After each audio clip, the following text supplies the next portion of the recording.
Mike Beck from St. Michael Albertville High School. I was AD there for 26 plus years and honored to be inducted into the MnIAAA Hall of Fame. I was born in St. Paul, Minnesota, and by an odd instance, I happened to be born on my birthday. And I grew up in St. Paul and did a lot of different activities when we were kids, but it wasn't like it is now. There was nothing really organized. When I went to the junior high school, there was one team. It wasn't a 7th grade team, 8th grade team, 9th grade. Everybody tried out for the same team, and it was a big junior high with about 400 kids in it. So I went to Harding High School in St. Paul. I got involved in cross-country, track, and basketball. Got to be in the state tournament, the state meet 3 times in my 3-year high school career. And my dad pretty much said I turned 16, and at the end of the school year, my dad said, "You gotta work." So I elected to work at the Red Owl store. I graduated in 1972, had the opportunity to go to college. I decided on Bemidji State. I ran for Bemidji State, and at that point, there was a lot of mileage that was being done. Either you were very good or you were hurt. To become an AD was rather a fluke because I went to college. I didn't know what I was going to do. Since I was at Bemidji, I thought I was going to be a forest ranger. Went to some meeting when we were freshmen. They said, "Well, you got 50 of you in here. 3 of you will have a job in 4 years. The rest of you will be looking for something else." So I decided to go into teaching, and I went into teaching so I could coach.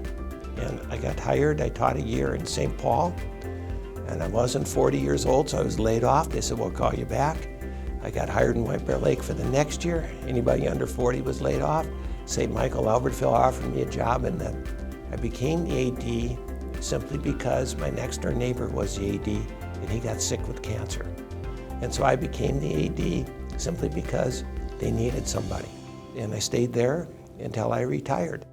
It was whole different than I imagined. It wasn't just simply standing in the gym and watching kids play. It was a great opportunity to interact with people in the community. It's great to interact with the students on all sorts of different levels. When I first was an AD, I was teaching 4 classes out of a 7-period day.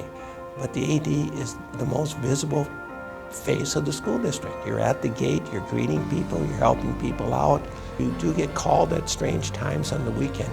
What's the recipe for popcorn in the popcorn machine? Because they've got a basketball tournament and they forgot how much oil. The community at St. Michael Albertville is a tremendous community, and it has changed greatly.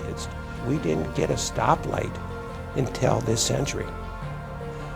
I remember we had a good run in the Wright County Conference, and we were getting bigger. We had a chance where all of a sudden we were 2 students bigger than the next largest school in the conference, and we got voted out of the conference.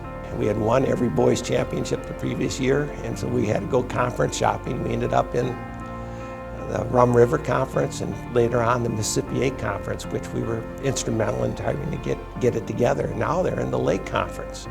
But there are always some good stories. We've won a number of state championships, and the key thing on those state championships, the fire department would always be on the bridge. Fire department would lead them through town until you got back to the high school. And that was a neat honor for the kids.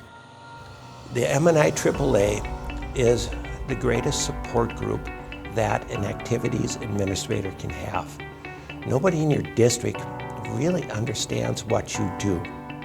And you interact with other schools to enable kids opportunity to do things.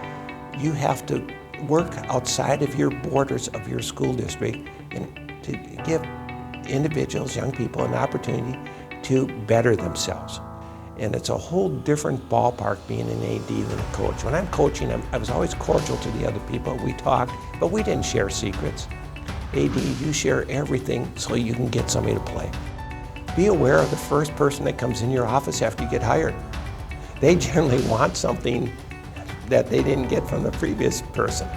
All you have to be is a listener, a good listener. You're not going to solve a lot of their problems, but usually at the end of the 20 minutes, they say, "Thanks, I appreciate you listening." But it ended up being a track starter because Greg Greeno, who was a good friend of mine, had been starting our track meets. The year I wasn't coaching track, he said, "Here's the pistol, I'm going to go play softball."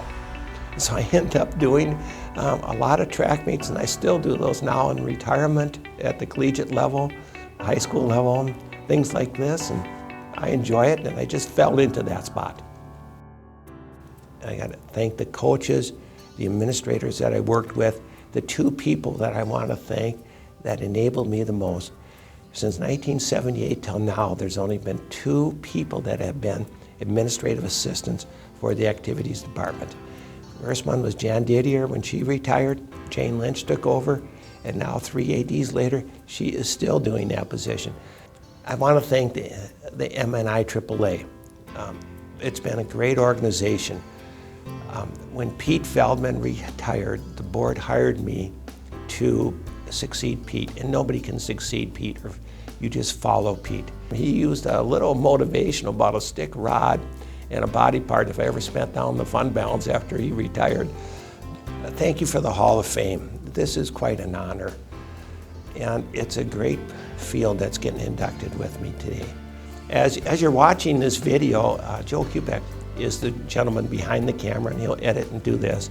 Joe's been our technology person for a good number of years. We inherited Joe from Pete and Arlene Veldman, and Joe has enabled our website to work, our registration, and all these videos.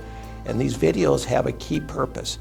We're not going to have one person go on for 35 minutes. This way you can get out of this banquet and still enjoy go home the same day you got out of bed. I got to thank our three boys, Dave, Kevin, and Matt. All of them had the unique opportunity to work concession stands. As soon as they could stand on a milk crate, we had them popping popcorn and selling stuff. And I have to thank Becky, my wife. Once I retired from the school, her and I did the MnIAAA job together for a number of years until we stepped out last year. It was just fun. Thank you.